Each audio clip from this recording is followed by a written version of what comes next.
Well, let's drill down now on the Canadian government's response to the coronavirus outbreak and its efforts to help those Canadians that are stranded in China. With me from the House of Commons tonight, I'm joined by two members of Parliament. Rob Oliphant is the Parliamentary Secretary to the Minister of Foreign Affairs, and Don Davies is the health critic for the New Democrats. We invited the Conservatives as well. Their members are in a committee meeting. They were unable to pull somebody out to have this conversation. So we'll proceed with examining the government's response here with my two guests who joined me from the foyer of the House. Thank you, gentlemen, for being here, first of all. Thank you. Mr. Davies, let me start with you, because we've heard at some length now from the Minister of Foreign Affairs and the Minister of Health about the Canadian response, efforts to evacuate about 160 Canadians so far from China. The government says it now has secured a plane and says it's at the forefront of the country's trying to move quickly to help stranded citizens. What's your assessment of the government's response so far? Well, they're not at the forefront at all. And in fact, last night I raised this issue of why Canada was slow to send a plane when we heard that the U.S. had done. And I specifically mentioned Japan, the U.K., and France were well advanced where Canada was. And I was told last night by Mr. Oliphant that it was just the U.S. Well, today we see that Japan is sending planes, the EU is sending planes, France is sending planes. And I was just in committee where I was asking Dr. Theresa Tam, Canada's Chief Medical Officer, what the plan is for that plane. You know, do we have quarantine areas? Are people going to be quarantined on the China side, on this side? When's the plane going to leave? And she couldn't tell us a single detail.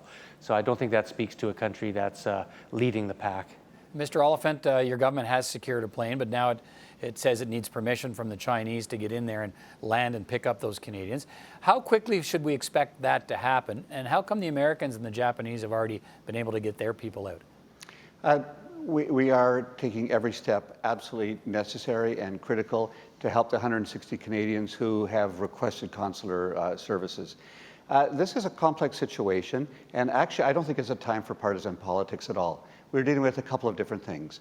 We're dealing with stopping the spread of a virus.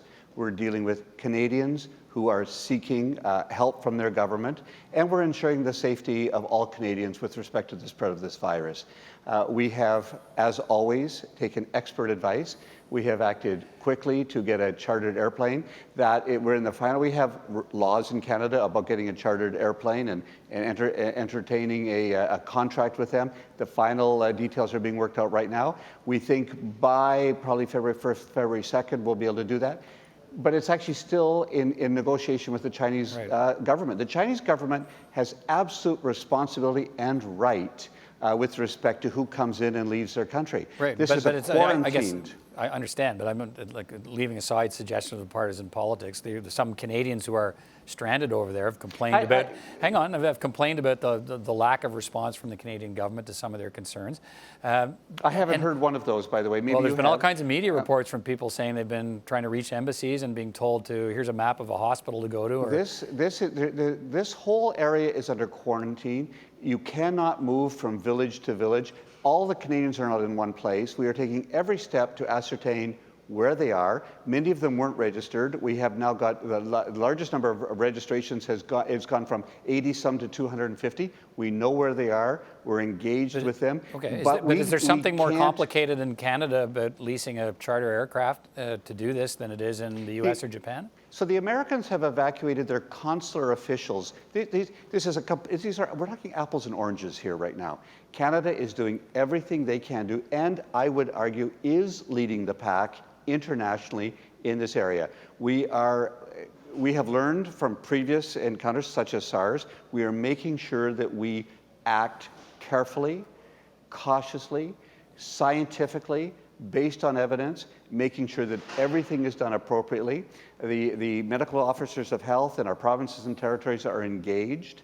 Our federal government, the Public Health Agency of Canada, is engaged. We are doing what they suggest we should do, medical professionals finding ways to ensure that we protect Canadians who are in China, to make sure that we protect Canadians' health who are in Canada, and stop this virus from spreading around the world. Mr. Davies, what's your response to that?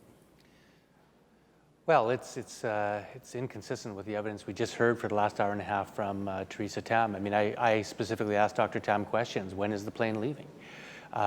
again, how are we going to test Canadians in China? To Mr. Oliphant's point, I guess the plane can't leave till it gets clearance from the Chinese officials to say, okay, you can come to China. Well, that's true. Well, again, the Americans have got clearance, albeit maybe for their consular officials, and Japan has done it, and I understand the EU is sending a plane as well.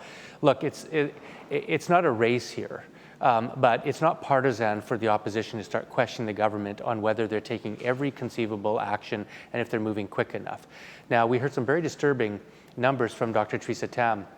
There are now 6,000 diagnosed cases of the coronavirus in China. And over 130 deaths. 133 deaths. There's a 20% rate of progression to serious illness as assigned by the Chinese. And it's not just Wuhan anymore. There's a second province that this virus has spread to in China.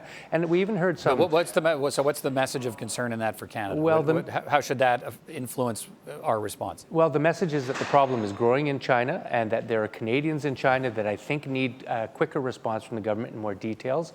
Surely the government should be able to tell us by now, when is the plane going and what's the plan for quarantine of these people? Are they going to have to stay in quarantine for 14 days on the China side, or are they going to be quarantined in Canada?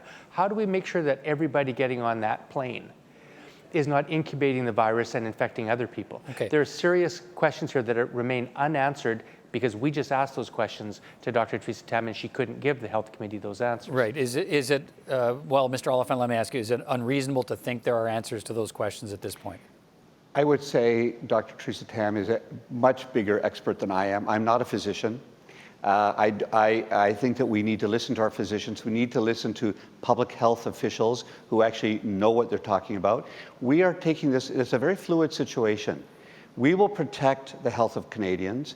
We need to ascertain the health of those 160 Canadians. We don't know. We haven't been able to be in touch with them yet because each of the areas that they are in is quarantined one from the other. The Chinese are doing what they feel they need to do to stop the spread of this virus. We're working together with them, and we will ensure that that virus is stopped the best we can. To Mr. Davies' point, well, to both of you, what should be, and presumably those options, and it sounded like in the conversations with the ministers today that everything might be on the table here because so much is unknown, and that includes perhaps bringing those Canadians back when you finally do get them back, and could they be quarantined at a military base or some off-site place till we know they're well? We want to be nimble. The reality is it's a situation that is constantly changing.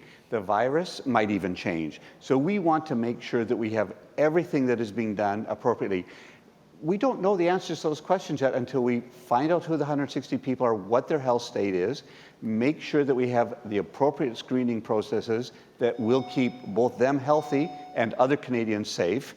We have got, and it's not a simple task to get an airplane that is chartered, that has a crew that will go into a quarantined area, and make sure that you've got a responsible diplomatic relationship with China, making sure that we're honoring their desire to keep this quarantine, this virus in as much check as possible. Right, Mr. Davies, do you think no silver bullet on this? Do you think people have talked about this? I'm curious what you think about the role that the tense diplomatic relationship Canada now enjoys with China.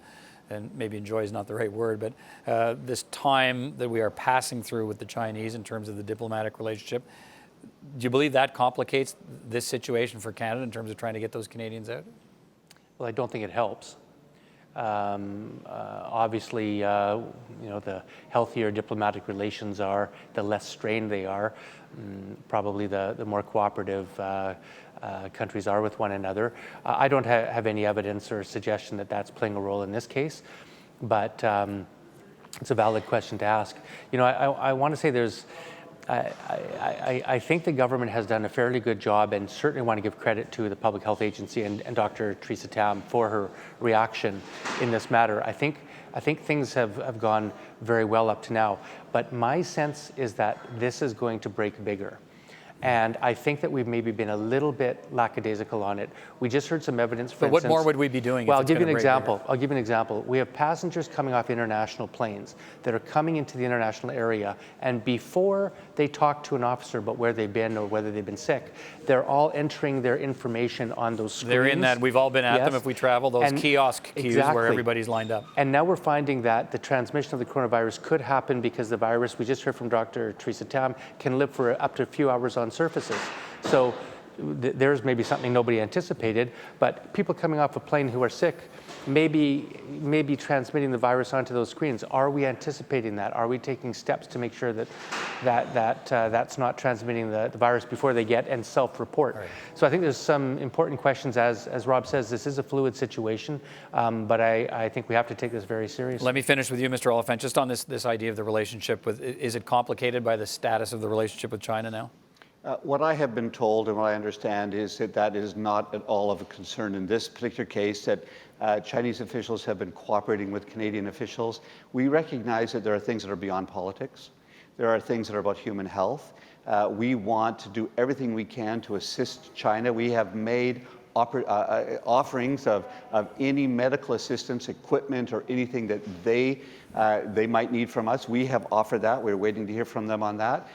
They have been forthcoming in their communication with us. They recognize this is an international crisis. It is housed in their territory, but they're aware of this.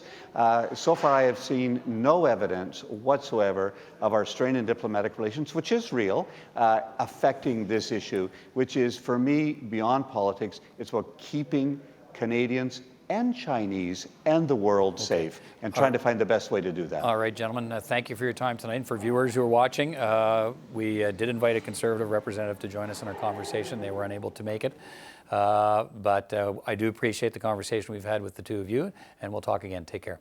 Thank you, Thanks, Peter. Peter.